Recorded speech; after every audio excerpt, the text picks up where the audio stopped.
The Honorable Thomas D. Sawaya, Judge, presiding. All persons having business before the court draw near, give attention, and you will be heard. God save the United States of America, the state of Florida, and this honorable court. Please be seated. Morning. Welcome to this session of oral argument of the 5th District Court of Appeals. We have 4 cases on the docket this morning. We'll take them in the order as presented on the docket. Let me introduce the panel to you. I'm Judge Sawaya. To my right is Judge Palmer. To my left is Judge Berger. And it's certainly our pleasure to preside over the cases this morning. All of the cases are civil cases, so each side will be allotted 20 minutes. The appellant may reserve time for rebuttal. If the appellant wishes, just let me know. We have a clock on the podium that will assist you in keeping time. If you have a problem with that, if it's not working, just let me know. If you have any electronic devices, please turn them off so that we're not interrupted during the course of the oral argument. So with that, we'll begin with the case of Burlington versus Law Offices of CLAYPARKER.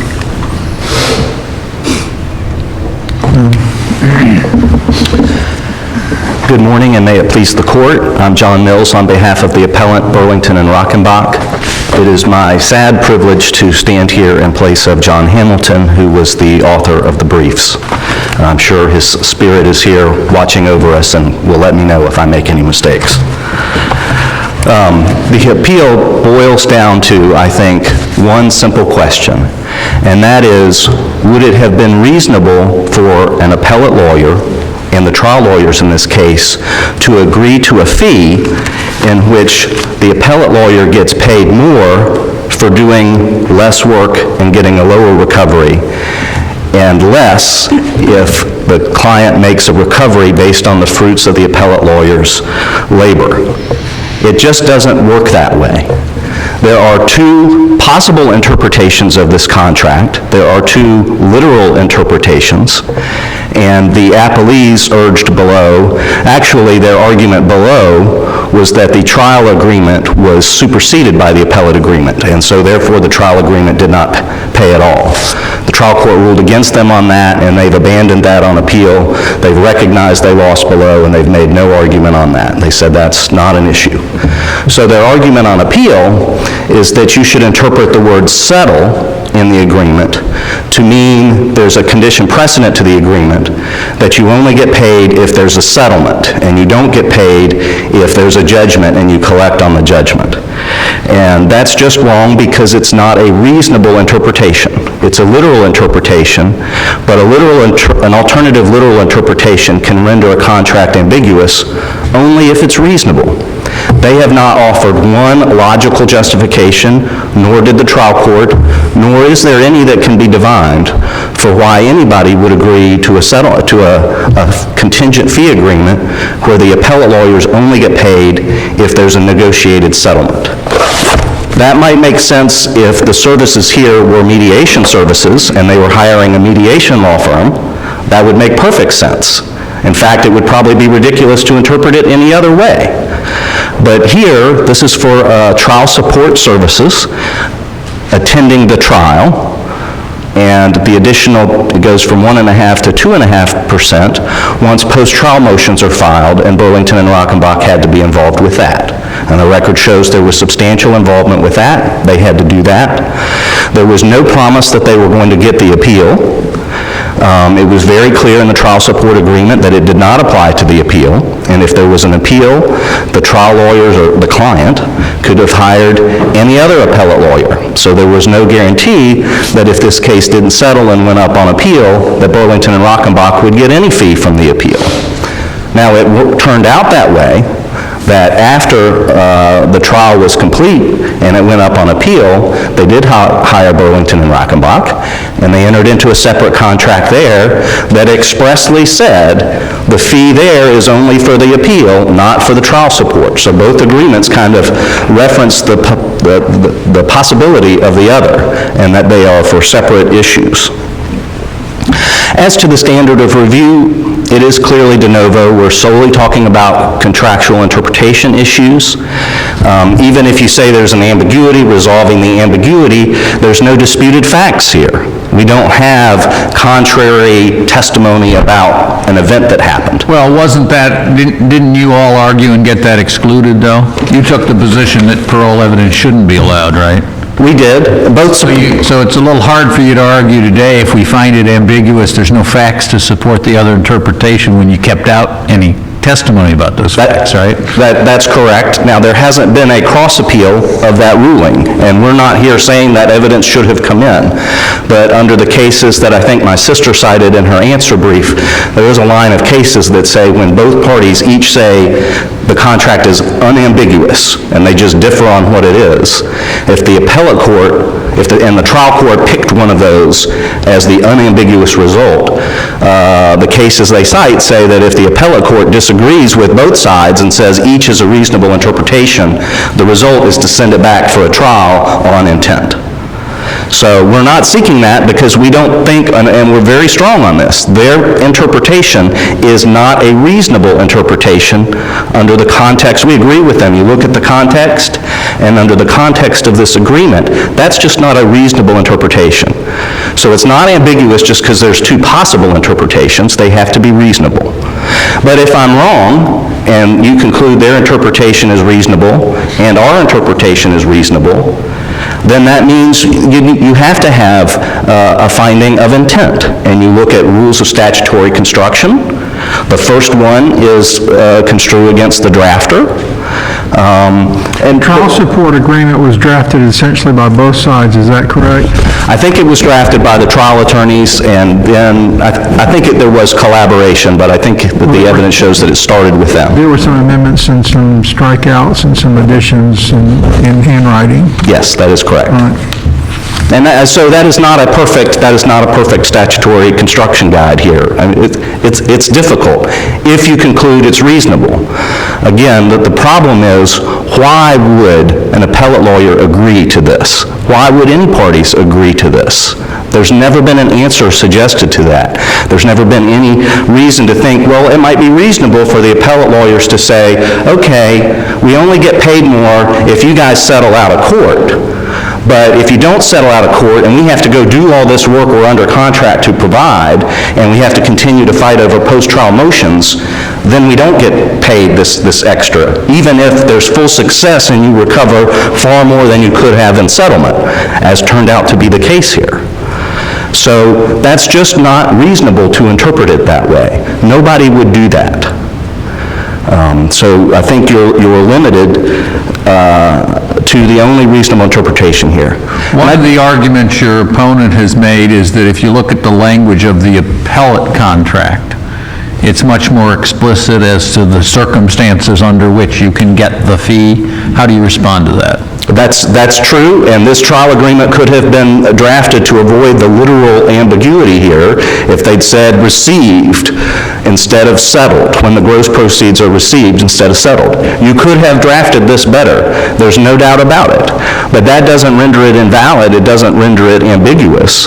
Because again, their literal meaning is not reasonable here. Had this been discussed, it would have been clarified, so there could not be any confusion here.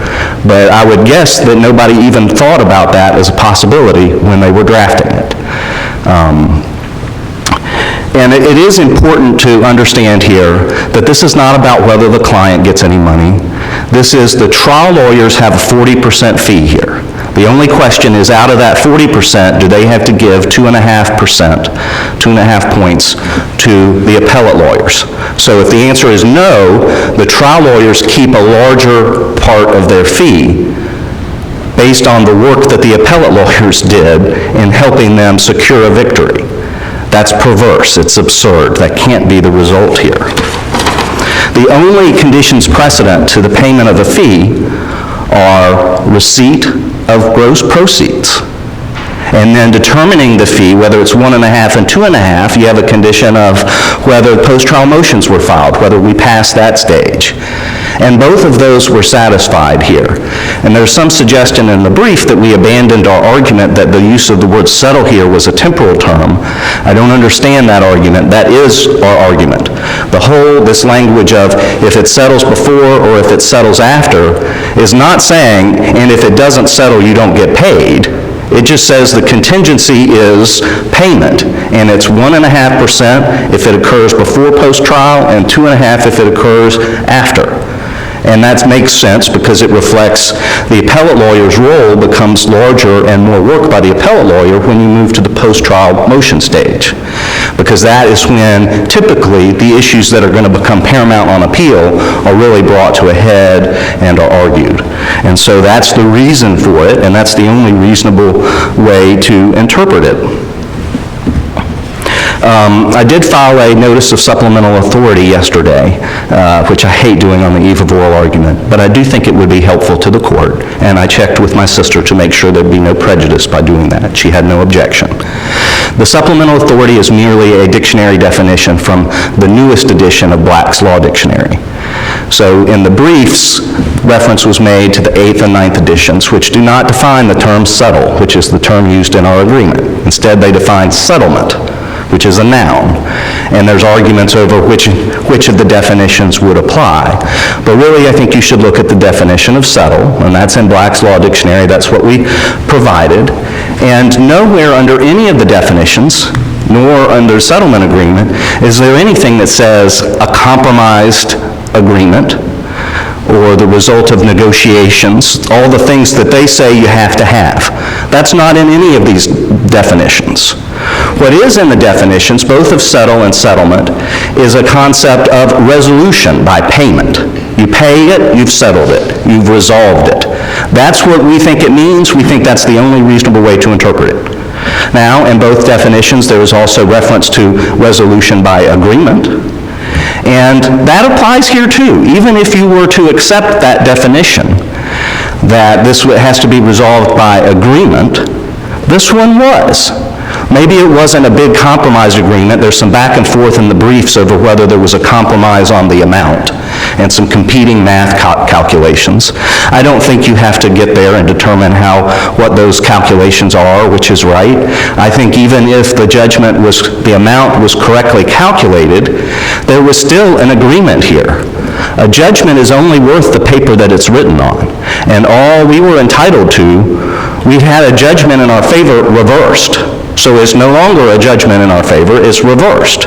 Now there's directions on remand to enter a corrected judgment for a slightly reduced amount, take off about $55,000. And so that's what we were entitled to. We were entitled to a corrected judgment for that lesser amount. And it's in the record, I think, that one of the reasons that the plaintiff was nervous about doing that was you wouldn't be able to enforce the bond. Instead of having a bond, the original judgment was bonded, now you'd have an unsecured judgment. You might have to go out and collect. You don't know what the financial condition of the defendant is, so you've just got a piece of paper here. Well, instead of going through that and going back to the trial court to enforce the mandate and to get the corrected judgment, get that recorded, see if they paid it, bring collection if they didn't, they resolved it by agreement. It was a rather unusual agreement because it provided a satisfaction of a reversed judgment and a dismissal with prejudice of a case that we won. Those aren't things that you normally do. Those are things that benefit a defendant. If a defendant says, yeah, there was a judgment entered against me, but I got it reversed, we settled and got a dismissal here, it's been dismissed with prejudice, no new judgment was entered, that's pretty helpful. That's something defendants would like. On the other hand, plaintiffs don't want to wait to have to go through the process here. Mr. Parker was extremely urgent to get his fee here. We see that the day the proceeds came, instead of following the bar rules to get a closing statement with all the lawyers to agree and the client to agree what the fee is, his fee was just paid out. So you had some urgency here, maybe by the lawyers, maybe by the plaintiff, maybe by both, doesn't matter. We had an agreement that instead of going through all the things that you would normally go through to get the piece of paper you're entitled to, they would just pay, and it was an amount. And, there wasn't a lot in the trial record about the calculations of the amount, The first time we really see an attempt to do that is in the appellate briefs, and we made an attempt that shows that it looks like they counted the principal of the amount reduced. They come back and say, no, that's not how it calculated, and they show us a new set of calculations that are even worse. Their calculations show that instead of giving a credit for what the Dr. Wood actually paid, which is what they would be entitled to under the judgment, they got a reduction of the judgment by the amount of the judgment against Mr. Wood, which was more than he paid. So it looks like in haste, $900,000 was left on the table here. Now, I don't know, that may have been an error in the judgment. That may have been something that they settled that as well, to say, well, it shouldn't have been the full amount because fault was allocated here. But that's not what the judgment says. The judgment awards $13 million against the manufacturers, $2.7 million against the defendant, and it just says the total amount can't be more that you recover from both defendants, can't be more than the $13 million against the manufacturers. So when the doctor pays, you should just deduct what he paid from that $13 million. And instead, what they've apparently done is deducted the amount of the judgment, even though he didn't pay that amount. So regardless, there was an agreement here. Whether the math, it ended up changing the dollars that exchanged hands is really a little bit of a red herring. And then the final issue, and I don't think that you need to get there, but if you find that I'm wrong and that that's the only reasonable interpretation, that there has to be a settlement, then we lose and they're entitled to keep the money, but the interest judgment has got to be reversed. There's no basis in the law for the interest judgment. The only grounds on which they can get interest is if there was a breach of a contract. And they've admitted we didn't breach the contract. We did everything the contract required of us. We disagreed as to the amount of our fee, but disagreeing is not a breach of a contract. And we did agree that they could hold that money in trust, but that means they've got the money. They've had the money the whole time. They've had the interest on that money. If they put it in an interest-bearing account, hopefully they didn't put it in their client's IOTA account because it's not their client's money. That would be a violation of the bar rules. But when they hold it in trust, they should hold it in where it's generating interest, and they can have that interest. There's no reason in the world for them to get interest against my clients. They didn't do anything wrong other than disagree on the interpretation of the contract, which they brought to the courts to be resolved. That cannot be the basis for an award of prejudgment interest. Unless there are any other questions, I'll reserve my time for rebuttal. Thank you. We'll have 5 minutes and 16 seconds left. All right, let me get this set.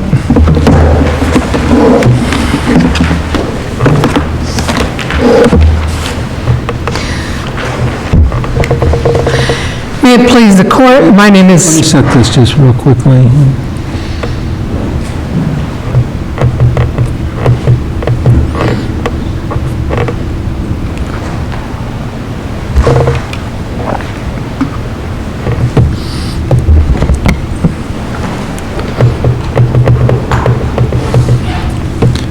Okay, go ahead. May it please the court, my name is Marcia Lippincott. Pleased to be here today to represent the appellees, the law offices of CLAYPARKER, Jacobs and Goodman, and Richard Troutman. Good, before we get to the other issue, why are you entitled to the interest in this case? What did they do wrong in terms of breaching the contract that would... Demanded more than they were entitled under the contract. What was that? Used the contract to demand more than they were entitled. So you think that entitles you to interest? Absolutely. Is that supposed to be some sort of a breach of contract or a tort, or what did they do wrong? They said that there was a dispute about what the contract... They used the contract, the terms of the contract, to demand more than they were owed under that contract. All they did, there was a dispute as to what the contract meant. And you say that constitutes a basis for an award of interest?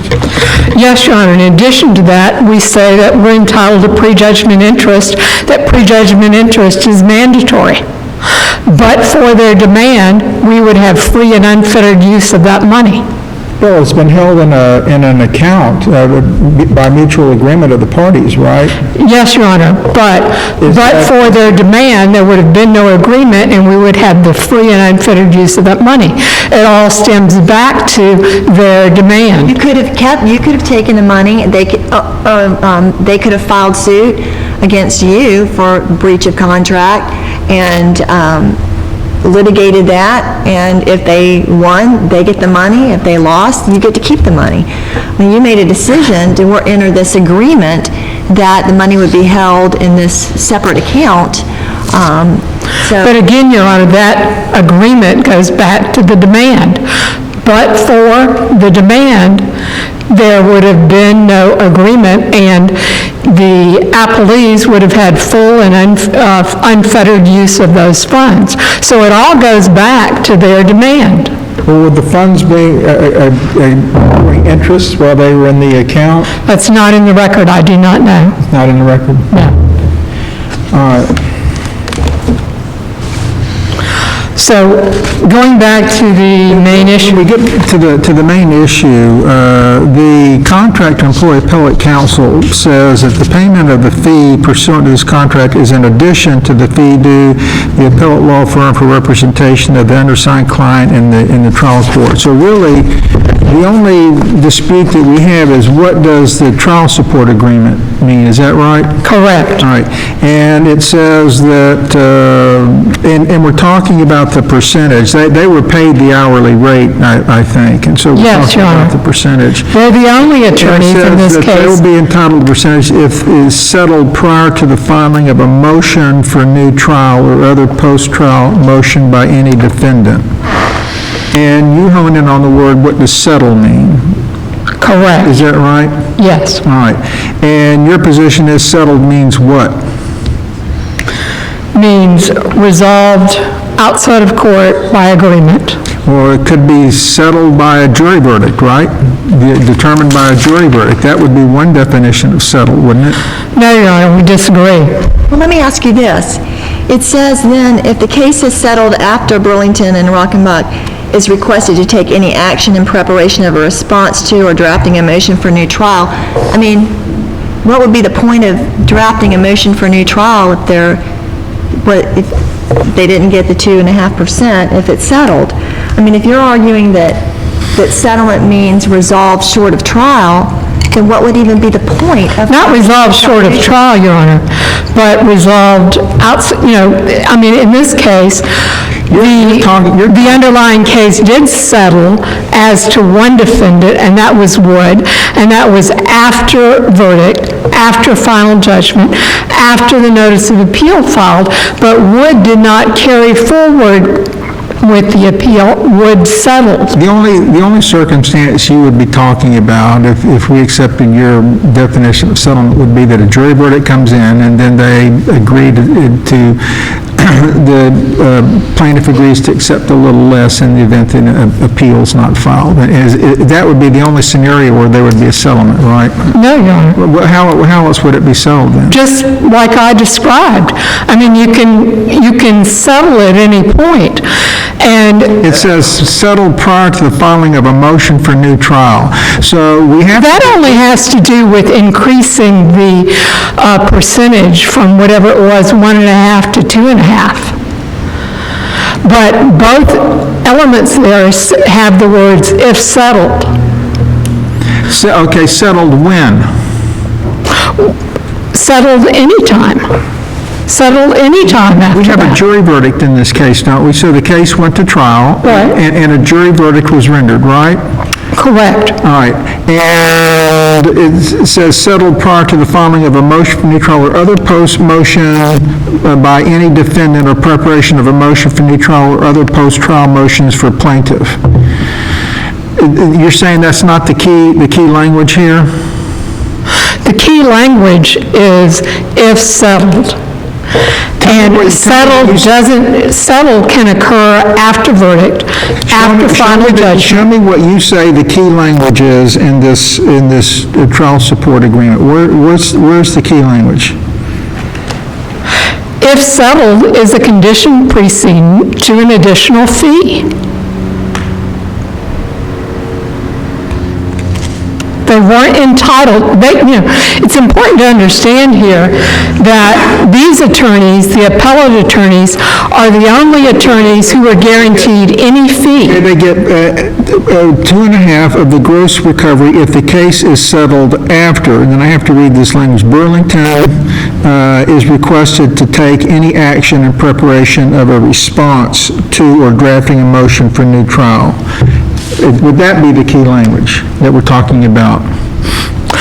Again, the key language is simply if settled. So, If settled is repeated there, you'll see if settled is repeated there twice. Yeah, but if settled before they take any action, or if settled after they take any action? If settled was used twice to indicate a change in the interest percentage. Right. But we're not concerned here with the interest percentage. We're concerned if they were entitled to any additional fee. What's the logic or common sense of your interpretation of settled that would not entitle them to the additional fee if they did all the work and it went to final judgment as opposed to it was settled? What's the logic that they should get less money? Or is there no logic, but your position is the contract says what the contract says? Your Honor, it's a very reasonable interpretation. I mean, if you look at the Florida Rules of Civil Procedure, the Florida Rules of Civil Procedure recognize the difference between a case that is settled and a case that goes through the entire process. I mean, you can have a settlement at any stage. You can have a settlement before a verdict, after judgment, while it's on appeal. You can have a settlement at any point. definition of settlement necessarily requires an agreement between the two parties. Settlement can also mean that the amount is determined or settled by a jury verdict. That constitutes settlement too. It's settled. The amount is settled. No, that is a different meaning of the term settled. But where does it say that, where does the contract say we have to accept your definition of settled as opposed to the definition? Well, each side said that this contract was unambiguous, meaning that settled had one meaning. The subject matter of this contract had to deal with... It seems to me that if you take the word settle and then the new trial, it seems to me what it's saying, it's settled by a jury verdict. The amount is established prior to the filing of a new trial. And then there was a motion for new trial that was filed, and then that was denied, and then it went through the appellate process. Again... But you disagree with that definition of settle? Well, yes, Your Honor. And if you're saying, I believe you're saying, that there are two reasonable interpretations here, or there are two meanings of the word settle. And if you're saying that... I think the way I read this is settle means the amount is determined. I don't think it means settlement between the two. Well, it doesn't even make sense if you're going to say that it requires a settlement between the two parties to phrase it this way, settled before a motion for new trial is filed. By that time, the verdict is already in. It seems to me that the more logical way that this should be interpreted is settlement means that the amount is established, the amount is settled. And that was settled by the jury verdict. Well, then what does the second if settled mean? Well, you got... There were two if settled. Exactly. You've got two if settled. You have one settle if it settles before any post-trial motions are filed, and that entitles them to 1.5% of the gross. Then you have the second if settled, which is if settled after these motions are filed, and that entitles them to the 2.5%. So as I read it, that is the only logical reading of this. And if settlement prior to any post-trial motions, there would be no, if the case settled, as you're saying we have to interpret it, then there would not be any reason for filing any post-trial motions, because there would be a settlement in terms of a resolution outside of trial. And then if the second if settled after after any post-trial motions and perhaps after a jury verdict and there's some settlement after the fact. Can you respond to counsel's argument that after the appeal, this matter was to some degree settled without going back to the trial court and having another judgment entered? Under your own definition of settled. I apologize, Your Honor, but I seriously do not understand your question. Okay. Counsel indicated that after the appeal, there was a settlement. With respect to the defendant Wood, yes. Okay. And they were paid for that. And then that triggers this provision in the trial support agreement. No, the other settlement she's talking about, the fact that they don't go back and get a corrected judgment, they agree to do a satisfaction of judgment and a dismissal of the lawsuit. Again, Your Honor, okay, now we're getting into facts, we're getting aside from the words of the agreement, we're getting into a factual matter. They're drawing an inference that there was an agreement. You're not going to find any evidence. Agreement for a voluntary dismissal? There is, no, Your Honor, there is no evidence of any negotiations, no agreement. Dismissal entered in this case? There was a document signed after payment of all funds that was entitled joint, a stipulation for joint dismissal with prejudice. You don't dismiss a judge, if you satisfy a judgment, normally you don't agree to a dismissal of a lawsuit, correct? You just pay the judgment and get a satisfaction. Yes, Is that Your Honor, correct? but this is... So in this case, the parties at least agreed to enter into a joint motion or dismissal of the lawsuit, correct? The reason for that, Your Honor, was that the satisfactions of judgment... Regardless of what the reason was, they entered into some agreement beyond the normal satisfy the judgment, correct? They signed that ministerial document after the fact of payment. Why isn't that a settlement? Because it was a payment document. It simply acknowledged the full payment. Correct? It simply acknowledged the full payment. I mean, what else were the plaintiffs to do in this case? After this was all over, after it went to... What they could do is what the appellate court directed them to do. Go back to the lower court, get a corrected judgment. Once the corrected judgment was entered, if it was paid off, they could file a satisfaction. But why was that necessary? Why was that necessary when these defendants were ready to pay? It wasn't necessary. They could enter into a settlement to avoid doing that, which is arguably what they did here. But a settlement connotes some sort of agreement. There was no agreement. There was no compromise. What if I say that settlement means the amount is established? Then what is your position? Settlement doesn't mean an agreement between the two parties as to outside the court. Settlement means that the amount is settled or the amount is established. What is your position then? Your Honor, that it can't mean that as a matter of law. Why not? Because as a matter of law would mean it was completely unambiguous, and that had to be so. The trial court found exactly opposite. That can't be the case. Are you saying that we know the settlement can be an agreement between the two parties to resolve a dispute. Right. Settle can also mean that the amount is established. That's a definition of settle, isn't it? It's one of the many meanings, yes. Okay, so what if we say that the definition is that the settle means that the amount is established? Then what's your position? You're saying that can't be as a matter of law? Where do you get that from? What's your precedent for that? Because you're saying that one definition, you're acknowledging that there are two definitions possible here. And then you're saying we're going to say that there's just one that applies? Settle, and then, in one part it's got settled after preparation motion for new trial, and then they get the 2.5% of the gross if the case is settled after Burlington is requested to take action in preparation of a response to or drafting a motion for new trial. So if the amount hasn't changed by then, the amount is still settled. It's established. Yeah, it doesn't make any sense to you?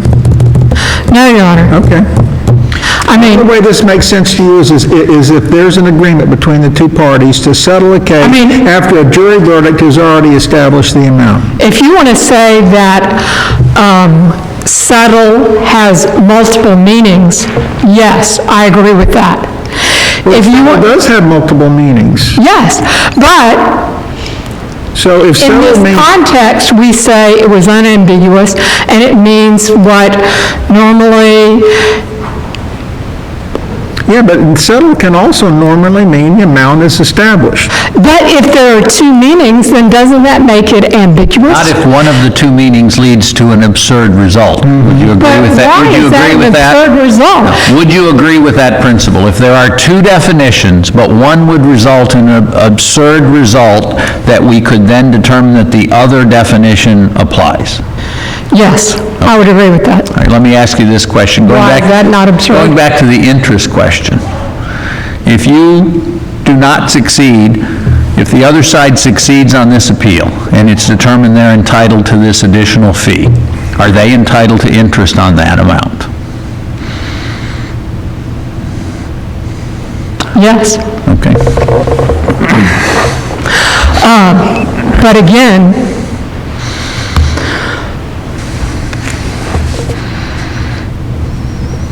settled simply can't mean, What's the settle mean? That, to you, that's the sole issue, right? Settle. And to you, it means has to be a mutual agreement between the parties agreed to outside of court that, that's going to resolve the case. correct, just like the trial court judge found. A standard definition of settle also is that the amount is established, and the amount was established throughout these proceedings by the jury verdict, and it never changed. But it's not, the contract is not referring to the amount, it's referring to the case. Well, It's referring to the case, and the case had not settled. jury verdict resolves the case. Well, then why did this case proceed to this court, to the Florida Supreme Court? I don't think that the contract is unambiguous. It seems to me that it's just poorly worded, and you have to try and determine what it means. And it makes absolutely no sense to me to interpret this contract the way you want it to, the way you think it should be interpreted. It's hard to understand why any competent lawyer would enter into an agreement like that, if that's what it meant. I can certainly understand why they would enter into an agreement if the word settled means that the amount is established rather than a mutual agreement between the parties, because you've got a jury verdict that tells you what the amount is. At that point, the case is settled, the case is resolved. I beg your pardon, Your Honor, but with respect to Wood, what happened? Jury verdict was more than $2 million, but is that what Wood paid? Was the case resolved as to him? Was that the amount? No. The case, the parties agreed by mutual agreement to reduce the amount to $1 million some odd dollars. At that point, the case was settled. The jury verdict did not settle the case. Otherwise, why did the parties go on for all these years? The jury verdict does settle the case. It settles the case. Now, the jury verdict is presumed correct. It comes to the appellate court with a presumption of correctness. So as far as the appellate court is concerned, But it doesn't end it. Establish there's an error, the case is resolved. It's settled. The amount is established unless the appellate meets its burden of proving that there was an error that overcomes the presumption of correctness that the judgment comes to this court with. So, it seems to me like what they were talking about when they entered into this agreement was settled means that the amount that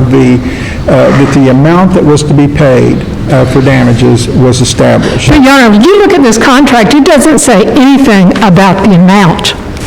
There is no word in this contract that has to do with the amount. It's about the case. And the case was not settled until the end of this, years later, and payment. And you're talking about what's reasonable under these circumstances, and the appellant attorneys saying it's absurd if we don't get this additional 2.5%. I beg your pardon. The appellant attorneys are the only attorneys in this case who were guaranteed payment of anything.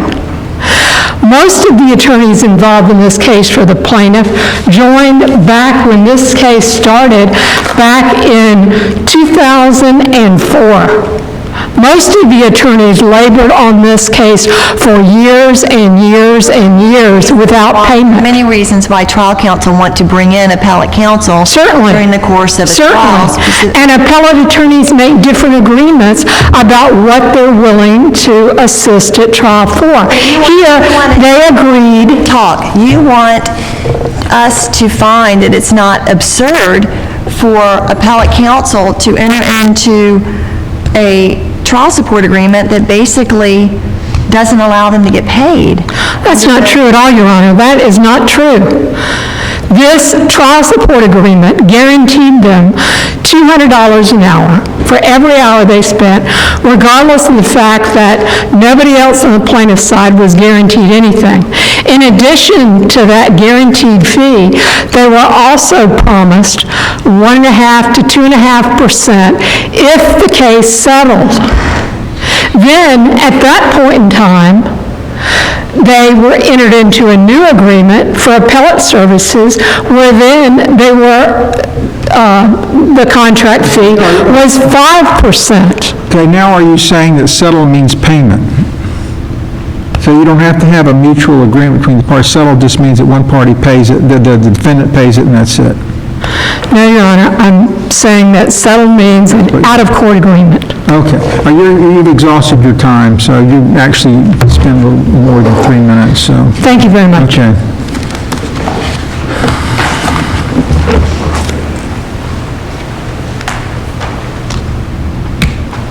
No matter how much my sister and I are unable to agree on the proper resolution of this case, no matter how much our clients are unable to agree on the resolution of this case, once you rule and your ruling becomes final, the dispute is settled. That's all it means. It means resolved, and it can be resolved in a variety of ways. I think the court fully understands that we've given 4 cases where settled is construed by the courts to mean to include settlement by resolution by the court, absent an agreement. Morris, CSX, Progressive, World History. They've given you the DOT case and a form from the rules where settlement is used in the context of an agreement. All of them look at the context, just like your questions today were about the context. World Holdings and DOT interpret the same word to mean different things, and they both find it's not ambiguous. And the reason is because in context, only one makes sense. So it is not, respectfully, it is not an ambiguous term here because what they're advocating for doesn't make sense in context. Filing a dismissal, moving on to whether this was resolved by agreement, it's our alternative. Filing a dismissal once something's been paid, a dismissal with prejudice, is not something that you're required to do. It's not a ministerial act, as she said, unless you have an agreement to do it. If you have an agreement to do it, then it is a ministerial act, but you have an agreement. And the only reason our clients were guaranteed $200 an hour, they were. Win or lose, they were going to get paid $200 an hour, is because the trial lawyers entered into a contract to provide representation to this client. They agreed that they would only be paid if they won, but they were unable to fulfill their obligations under the contract without bringing in other lawyers. They brought in another lawyer to try the case, and they brought in my clients to provide some assistance, because they couldn't do it themselves. They needed somebody else, and they agreed to pay half their normal rates, a reduced amount, $200 an hour. I think everybody knows is well below what board-certified lawyers like Mr. Burlington and ROCKENBACH get paid. To summarize, you're saying that settle means that it's resolved, the amount is resolved, and the differences, the issues are resolved, or the amount is established, right? They say that there has to be a mutual agreement between the parties. That's the only reasonable way to resolve the two different languages. And despite the attempt given, or the offer given to my sister, she was unable to give you any logical reason why it would be done otherwise. Thank you. Thank you both very much.